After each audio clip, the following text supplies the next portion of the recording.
Alright guys, simple swing sequence yang kelima, iaitu impact dan juga follow through. Ini bukan senang guys.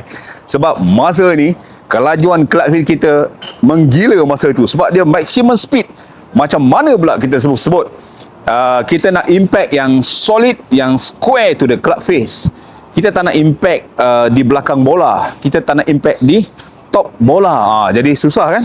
Ini adalah yang sangat mencabar, yang memerlukan latihan yang selalu kerap.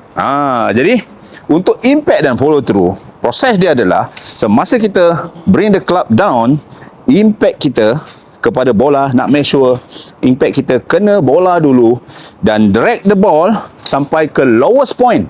Selalunya lowest point selepas bola adalah lebih kurang 14 mm. 14 mm ataupun lebih kurang 2-3 cm lah. Macam tu. 2-3 cm lepas bola paling tidak. Jadi, untuk dapatkan impact dan follow through yang baik, so kita harus practice supaya club face kena ke bola semasa impact dia square. Jadi kita harus control dia, maintain relax grip dan biar club itu buat kerja. Kita maintain relax grip, maintain, turun dan biar club tu glide through. Jangan kita tahan-tahan. Sebab nak square, kau kena tahan. Tidak. Jadi, kita harus swing speed, down speed dengan speed yang betul. Dan kelajuan speed itu harus terus through the ball. So, kita tak hit the ball, but hit through the ball. Dan kelajuan speed kita maintain sampai ke sebelah atas. Apabila kita pukul, impact the ball, let the club do the work. Let the club do the work. Kita releasekan, badan kita dah rotate, throw badan kita ke bahagian kiri, ke depan.